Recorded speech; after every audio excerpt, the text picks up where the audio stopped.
Hi, my name is Rebecca. I'm an actress and I have been part of organizing this project with Crossing Borders. Hi, my name is Anna and I have directed the plays. So, I first heard about this project and I was super excited about it because I thought it would be so nice to be part of sort of a theater where you got to educate people and especially tourists about Danish culture and heritage and history. And I think theater is a very strong forum to do that. And I also think it's super nice that we got a chance to get a lot of artists and actors together to do something new and sort of explore another way to do and perform their art in an innovative way. Yeah? And our original plan was that we were going to be performing all of these plays on location so you can see the different sites. But then COVID happened, so this time around we haven't been able to do that. This is why we have to do it like this. But we hope soon in the future we'll be able to do it the way that we had originally planned.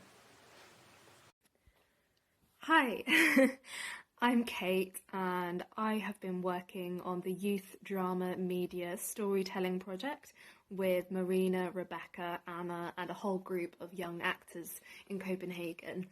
I've been working on the organisational side, but also stepping in as an actor to narrate sometimes.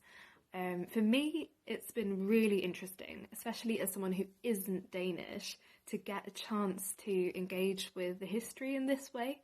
I've loved seeing, all these characters and stories come to life. And I think the way that Rebecca has written the plays is just so wonderful because it really brings these characters to life. There's a lot of humour, and there's a lot that the actors have also brought out in the scripts that's just been so fun to watch. But yeah, the writing really does a great job of getting the facts in a fun way. And I just love that. I love that it's really accessible, and it's going to bring Copenhagen to life for loads of people, we hope. So yeah, for now it's obviously online, but I'm super excited to share with you all what we've been working on, and hopefully, when things are safer, we can be hitting the streets with these plays. So I will see you there. So what you're going to see now is a snippet of the performances we're going to do. We're going to do a little tour around Copenhagen. We're going to introduce you to 4 plays about Hornetårn, the Round Tower, Christiansborg, the Little Mermaid, and Giffion, the Goddess.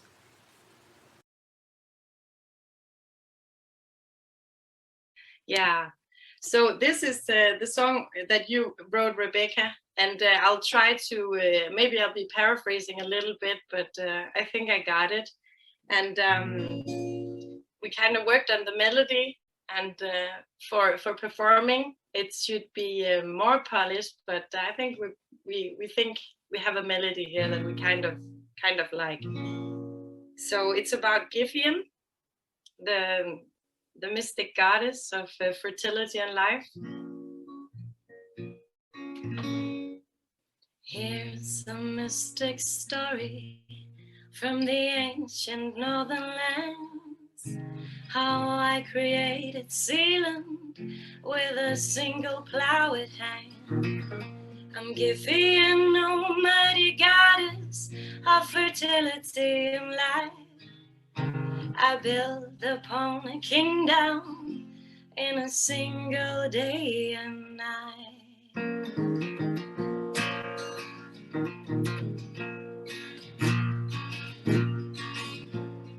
Odin, the strongest and king of all the gods, traveled from Asgard to Finn to settle down his heart.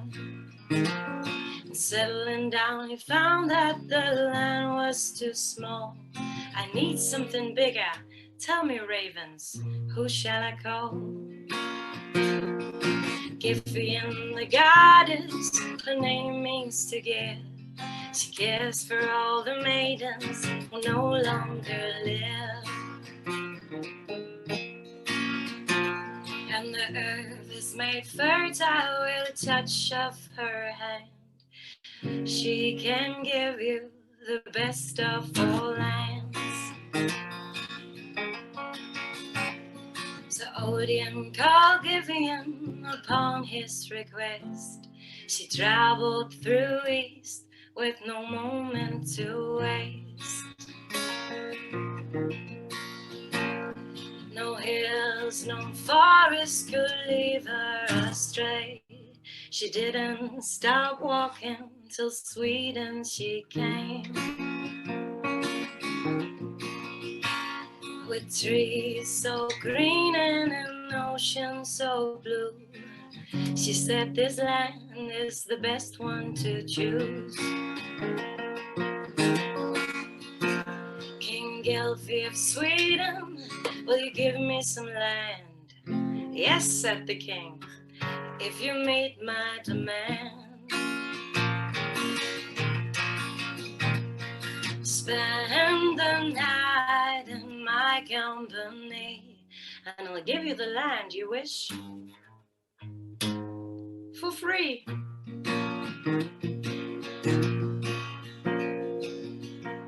And the land you can plow in one day and night, it will be Odin's for all of his life. And Givian, she spent the night with the king. To gather this land, she just needed one thing. The help of 4 giants who all were her sons. In Jotunheim, they all belonged. She turned them all into oxen at once, and bound all of the 4 of them onto her mighty plow. She plowed and plowed all the land she could find. She plowed it all till the end of the night. And the land she got, it was gorgeous and big. To pull it all off, they continue to dig. They pulled it all off, away with all of the strength, and it's placed in the ocean, still yet to be named. The land was placed between Sweden and Fyn. The land was called Zealand, belonged to Odin. The best of all lands, for the strongest of all, fertile and rich, through spring and through fall. This is the myth that we're all come to know. The myth about Givian and her mighty plow. Givian, the goddess who gives us new life. She built a new kingdom in one day and night.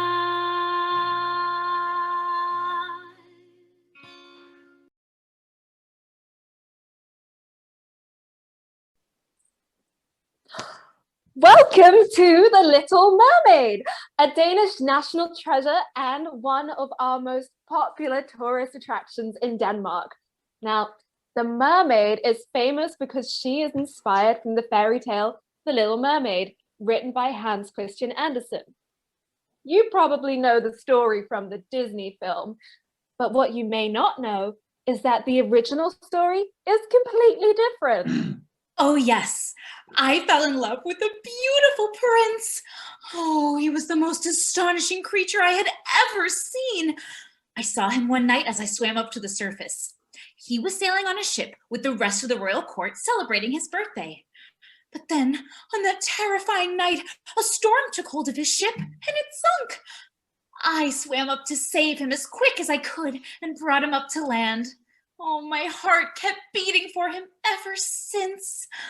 I just didn't know what to do, or how I, a little mermaid, could ever be with a human prince. My grandmother said never to wish to be human or live in their world. They have souls that live till eternity, and mermaids only live for 300 years. I thought having an eternal soul in comparison sounded way more pleasant, especially if it meant I could be with my prince forever. My biggest wish was to become a human. So I sought help from a rather cruel sea witch. She said I had to make the prince fall in love with me, and if he didn't and ended up marrying another princess, I would turn into foam and be dead forever. She also took my voice in return for giving me legs and told me I would feel pain in my feet every time I took a step. But since I'd never had legs, I thought, how bad could it be? Turns out it was pretty bad. It felt like sharp knives were going through my legs when I walked. But at least I got to be with my prince. That was until he found a princess he thought saved him that night and he married her instead. The mermaid then turned into foam. Oh, very, very sad. In 1913, the story lived again. Edvard Eriksson, a famous sculptor, decided to build a statue of the Little Mermaid from the H.C. Andersen fairy tale. He wanted to give her legs to illustrate the transformation she made after becoming human. But Carl Jacobsen, a Danish brewer who paid for the statue, wanted her to have a tail. So they made a compromise and gave her half legs and a half tail. The mermaid statue is made to look like the Little Mermaid is sitting on a stone, longing for her prince. Oh yes, how fortunate I was to be built into a statue. Although I must say, they did make me rather small. But I was happy to become a statue because since I couldn't move anywhere, I wouldn't feel pain anymore. And yes, I wouldn't be able to move anywhere, but hey, at least I would get to sit here and look at all the human men passing by and be part of their world. So I thought, how bad could it be? Turns out it's been pretty bad too. Yeah, you wouldn't think so, but I've had quite a ride just sitting here doing nothing. We will tell you all the stories the Little Mermaid has been through. The first one happened in 1964. After 51 years of sitting on her spot, an infamous incident happened to the Little Mermaid, which became known all over the world and went down in history. A mysterious person, now known as the Mermaid Killer, came by one dark night and chopped off her head. Oh, look, a man. Haha, I'm here to take off your head. My head? But why? To cause a stir, of course. Nobody will ever know who did it. Aww. To this day, nobody knows who first vandalized the Little Mermaid. Although weird stories came up. One is that an artist and provocateur called Ydms first claimed he did it and threw it in a swamp, but he later changed his story and said a Norwegian took it after being so angry at his wife for having an affair with a Dane. As some sort of revenge, he chopped off the Danish mermaid's head and brought it with him to Norway.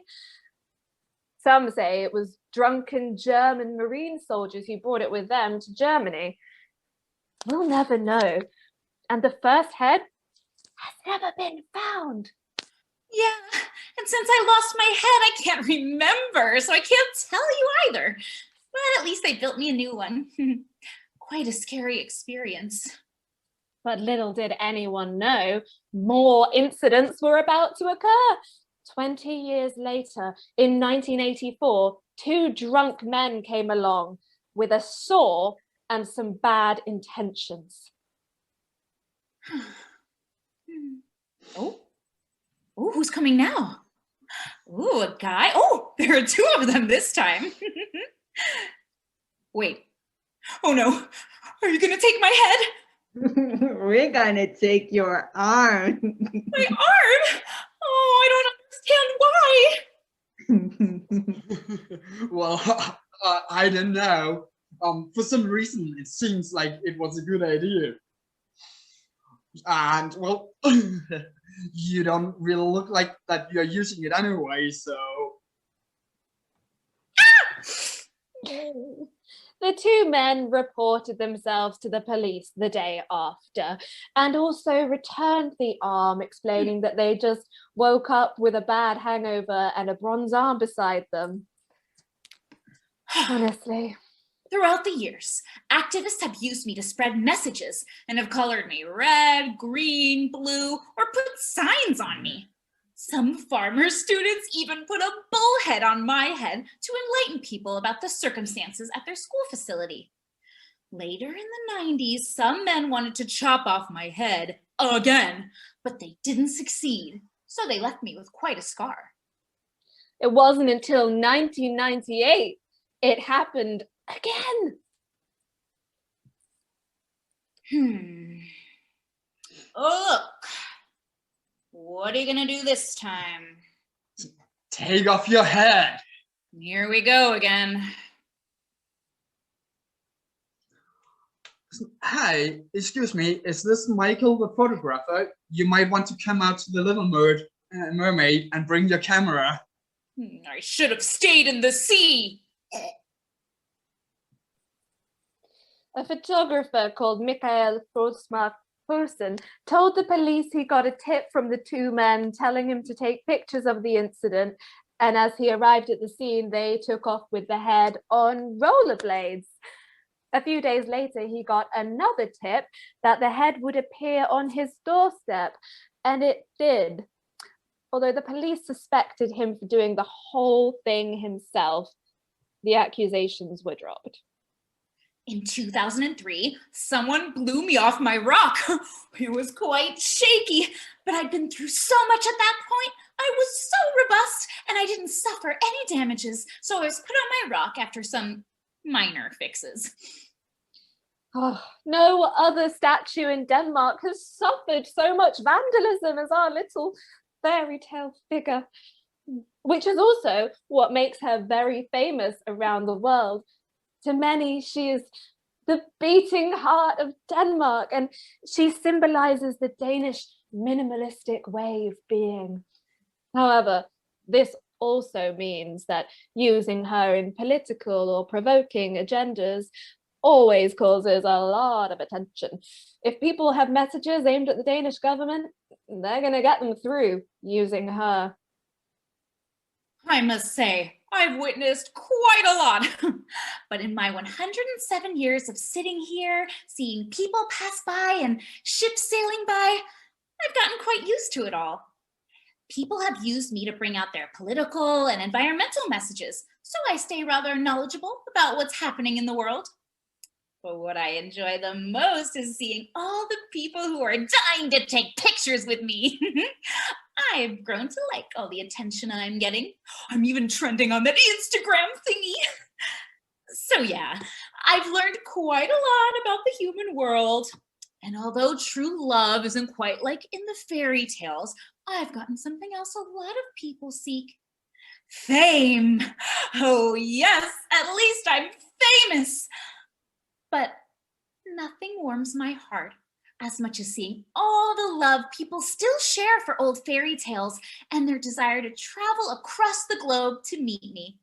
Thank you for coming and letting me be part of your world. Oh, the Little Mermaid, everyone! The Little Mermaid! We love her. We love her.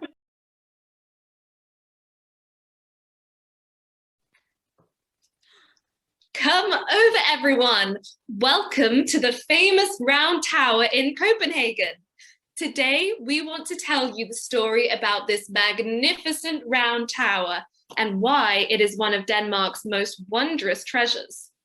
The tower is 34.8 meters and has been standing on this spot since 1642 when it was built, an astonishing 378 years.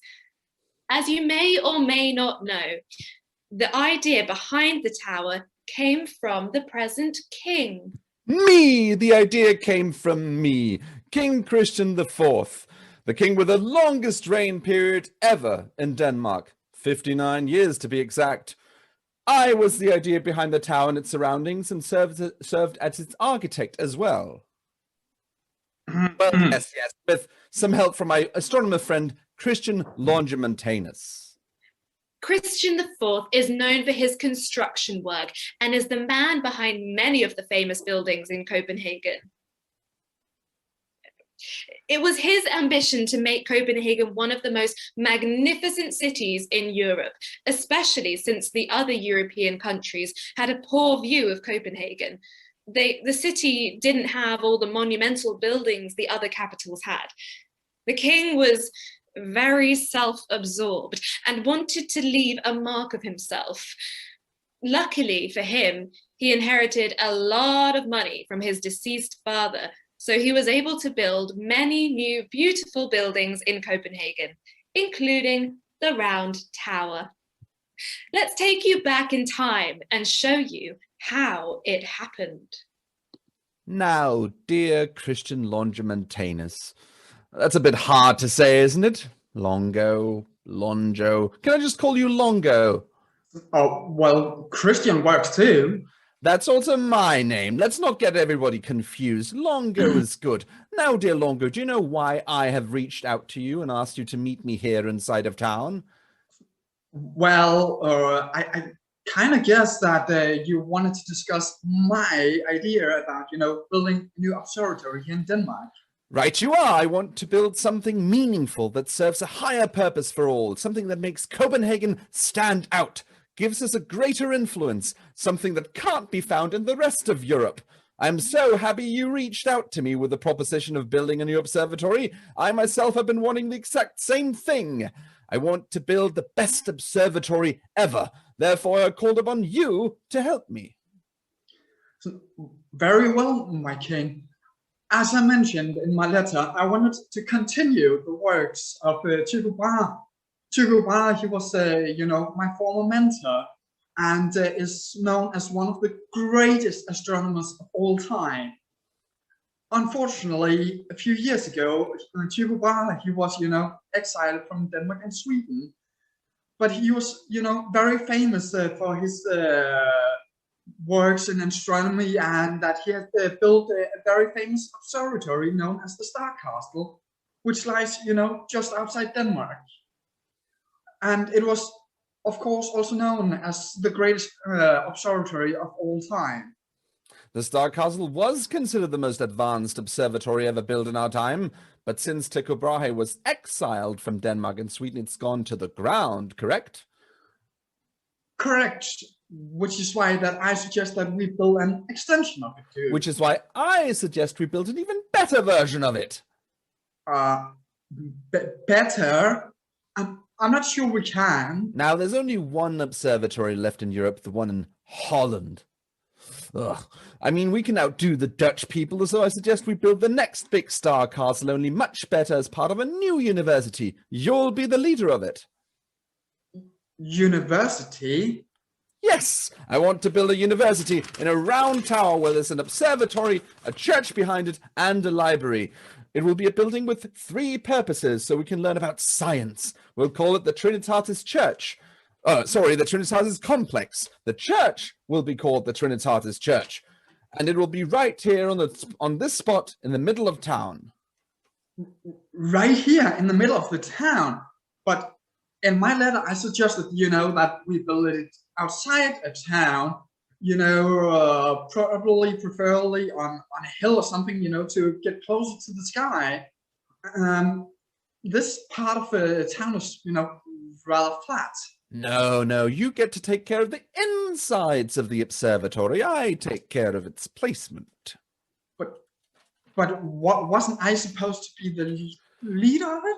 My dear Longo, you see, we'll place the observatory in a tower inside of town so we can show the rest of Europe how much we fully support science and its exploration and all that stuff. It will be a fabulous attraction for Copenhagen while serving your needs. But with all of the smoke from the burning stoves in the city, it'll, be hard to get a proper view of the sky. There's so much smoke here. Fear not, we'll build the tower tall enough for you to get the clearest view. Obviously, the observatory will be in the top of the tower. Very well, as you like, my lord. But there should be no stairs. No stairs? Correct.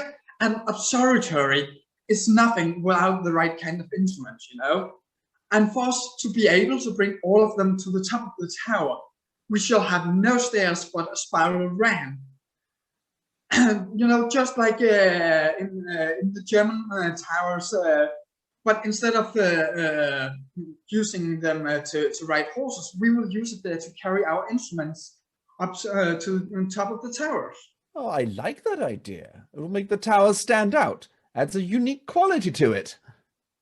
Yeah, sure. We'll call it the snail staircase. Maybe we can have horses riding up and down too.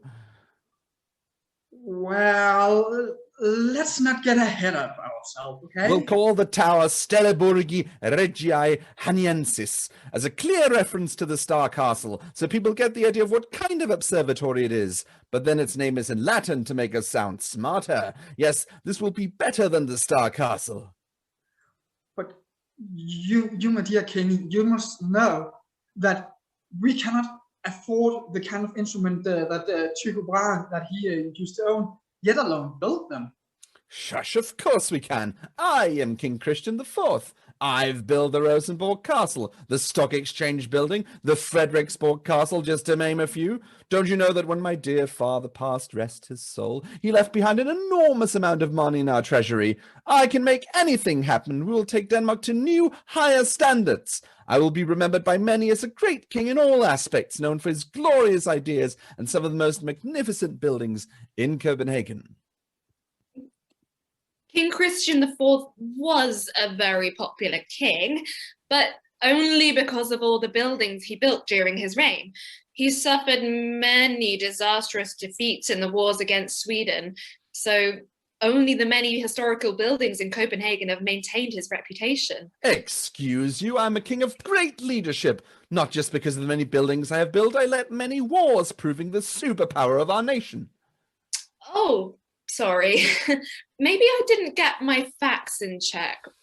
How many of those wars did you actually win? Like I said, I'm a great king known for his glorious ideas and some of the most magnificent buildings in Copenhagen. Thought so. There was another reason the king wanted a new observatory. Like many people during this period, the king believed deeply in astrology. To him, astronomy and astrology were the same thing. For many people back then, the stars and the placement of the planets had an influence on the Earth. By building the round tower, he was also partly hoping that the astronomers observing the stars could make more precise horoscopes. This will go down in history. By planning to build this monumental building, we have changed the lives of our country forever.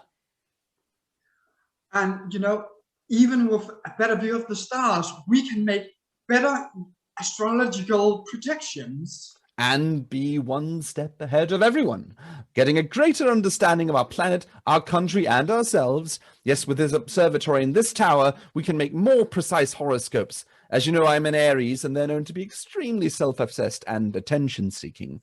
So I'm thinking they read the stars wrong. Well, astronomers, they are actually really wrong. No more wasting of my time. I'm a very busy man. I have a painter coming to the castle in a couple of hours to make me another painting, and I must figure out my best angles before then. Get started with this observatory. We have a tower to build. Although the observatory and the tower never became as advanced as the Star Castle as Christian IV wanted, the Round Tower became one of the most important buildings in Denmark and remains important to this day. During the early 19th century, the Round Tower became outdated as an astronomical observatory. Instruments were going larger, and the tower could not be expanded. It changed name later from Stellae Borgi Regi Hauniensis to the Round Tower. The library and parts of the church were burned down in 1728 during the Copenhagen fire. The church was restored, but the library was gone. The snail staircase is part of what makes this tower famous, and it probably pleases Christian IV that it's become a venue for many challenges. In 1716, the Russian Tsar Peter the Great strode up on horseback with his wife Catherine following behind in a horse-drawn carriage. So partly Christian's idea with the horses came true. Even today, some people ride up and down. Christian IV would never have imagined this, but each year there's a unicycle race where participants race up the spiral on bikes. The fastest record was set by Thomas Olsen, who managed to bike up and down in 1 minute and 49 seconds. Impressive. Thank you for listening to the story about the Round Tower.